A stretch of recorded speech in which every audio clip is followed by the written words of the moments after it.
Assalamualaikum warahmatullahi wabarakatuh. Perkenalkan, nama saya Abdullah dengan NIM 211210022 dari kelas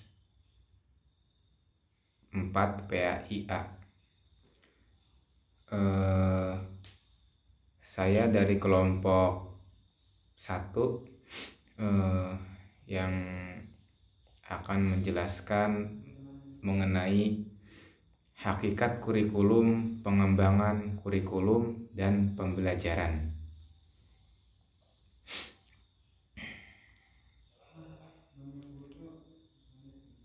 Yang pertama yaitu pengertian kurikulum. Secara etimologis, kurikulum berasal dari kata dalam bahasa Latin kurir yang artinya pelari dan kuriri yang artinya tempat berlari, yang mengandung pengertian suatu jarak yang harus ditempuh oleh pelari mulai dari garis start sampai dengan finish.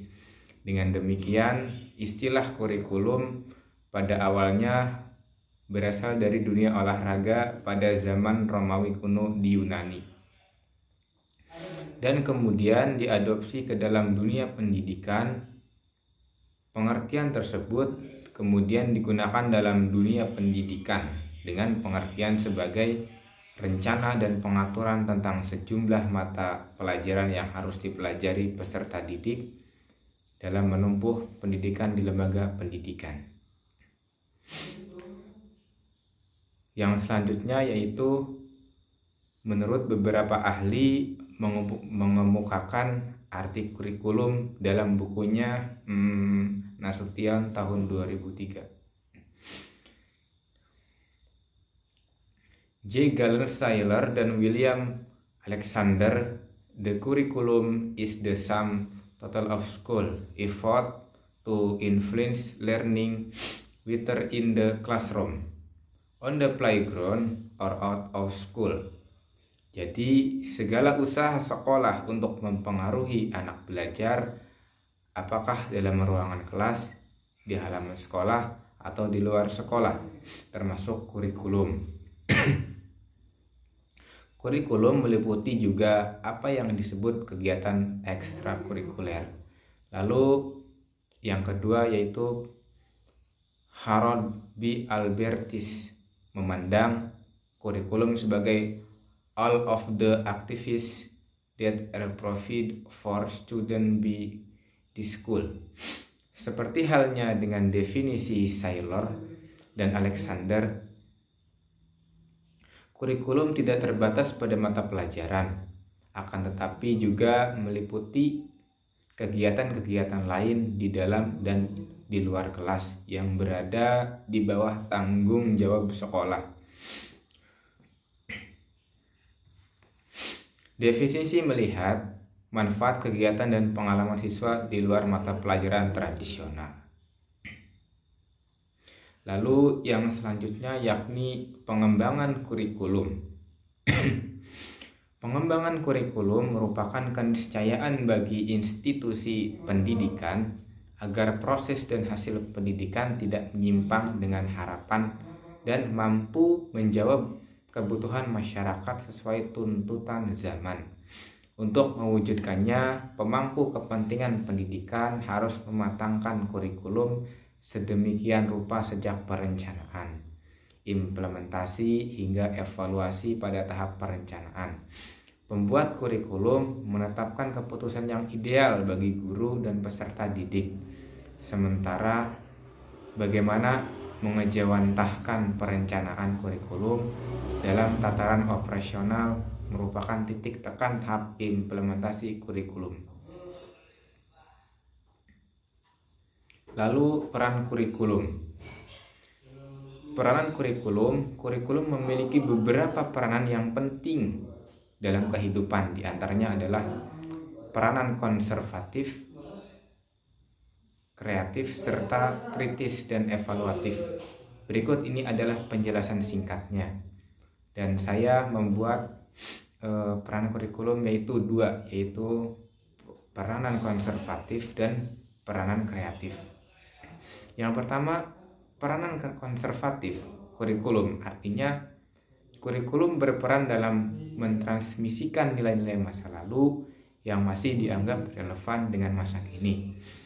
Penjelasan ini sesuai dengan fakta bahwa hakikat pendidikan adalah proses sosial dari masyarakat beserta bagian dari masyarakat tersebut. Lalu yang kedua, peranan kreatif. Di sini kurikulum berguna untuk menciptakan sesuatu yang baru sesuai dengan kebutuhan masyarakat. Terlebih lagi di era seperti sekarang ini, kebutuhan masyarakat terhadap suatu hal kian meningkat pesat. Dengan begitu, kurikulum dapat dipakai untuk menjalankan peran kreatif mengikuti perkembangan zaman sekaligus kebutuhan. Lalu yang selanjutnya, fungsi kurikulum. Fungsi kurikulum bagi sekolah yang bersangkutan adalah sebagai alat untuk mencapai tujuan pembelajaran yang dalam kurikulum berbasis kompetensi atau disingkat KBK. Disebut sebagai standar kompetensi. Kompetensi itu meliputi antara lain kompetensi lintas kurikulum, kompetensi lulusan, kompetensi mata pelajaran, dan kompetensi dasar. Kurikulum merupakan pedoman untuk mengatur kegiatan-kegiatan yang akan diselenggarakan oleh sekolah bagi sekolah yang berada di level bawahnya atau di level atasnya. Maka kurikulum berfungsi sebagai pedoman untuk melakukan penyesuaian dan menjaga kesinambungan dan dapat menghindari keterulangan, baik dari sisi materi, kegiatan pembelajaran maupun komponen lain dalam proses dan sistem belajar mengajar.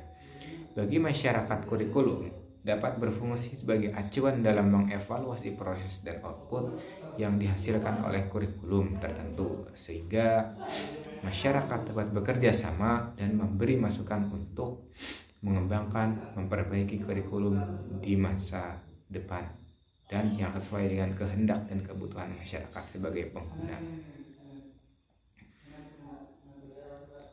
Lalu yang selanjutnya yaitu kurikulum ideal dan faktual. Kurikulum ideal yaitu kurikulum yang berisi sesuatu yang ideal, sesuatu yang dicita-citakan sebagaimana yang tertuang di dalam dokumen kurikulum. Lalu yang kurikulum aktual atau faktual yaitu kurikulum yang dilaksanakan dalam proses pengajaran dan pembelajaran kenyataan. Pada umumnya memang jauh berbeda dengan harapan. Namun demikian, kurikulum aktual seharusnya mendekati dengan kurikulum ideal. Kurikulum dan pengajaran merupakan dua istilah yang tidak dapat dipisahkan. Lalu yang selanjutnya yaitu hidden curriculum. Menurut Overly dan Valens dalam Subandija, hidden curriculum meliputi kurikulum yang tidak dipelajari, hasil persekolahan non-akademik. Dalam kaitan ini, banyak para ahli kurikulum yang mengajukan konsepsi maupun pengertian hidden curriculum. Misalnya, Dribin memfokuskan pada apa yang dipelajari di sekolah sebagai suatu fungsi struktur sosial kelas dan latihan otoritas guru. Lalu Kohlberg mengidentifikasikan hidden curriculum sebagai hal yang berhubungan dengan pendidikan moral dan peranan guru dalam mentransformasikan standar moral. Henry cenderung pada hubungan antara siswa dengan guru, aturan untuk mengatur hubungan tersebut, dan peranan aturan ini dalam mendidik untuk kepatuhan. Mungkin sekian penjelasan dari saya, kurang lebihnya mohon maaf. Terima kasih. Wassalamualaikum warahmatullahi wabarakatuh. Baik, yang untuk yang selanjutnya pembahasannya yakni berdasarkan struktur dan materi pada mata pelajaran yang diajarkan, kita dapat bisa membedakan. Adapun perbedaan-perbedaannya yakni sebagai berikut.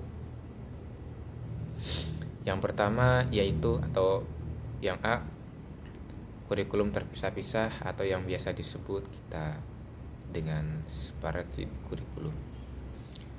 Kurikulum yang mata pelajarannya dirancang untuk diberikan secara terpisah-pisah Misalnya pada mata pelajaran sejarah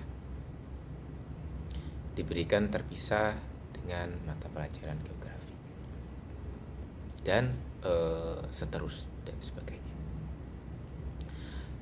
Lalu kurikulum sebelum tahun 1968 di Indonesia termasuk dalam kategori kurikulum terpisah-pisah. Lalu yang B atau yang selanjutnya kurikulum terpadu atau yang biasa kita sebut integrasi kurikulum. Kurikulum yang bahan ajarnya diberikan secara terpadu, misalnya pada pelajaran ilmu pengetahuan sosial atau pada pelajaran IPS, merupakan fusi dari beberapa mata pelajaran sejarah, geografi,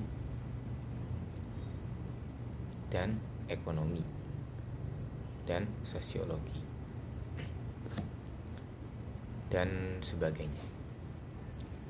Dalam proses pembelajaran dikenal dengan pembelajaran tematik yang diberikan di kelas rendah, sekolah dasar atau di sekolah SD. Pada mata pelajaran matematika, sains, bahasa Indonesia, dan beberapa mata pelajaran lain yang diberikan dalam satu tema tertentu. Kurikulum pada tahun 1968 di Indonesia termasuk dalam kategori kurikulum terpadu.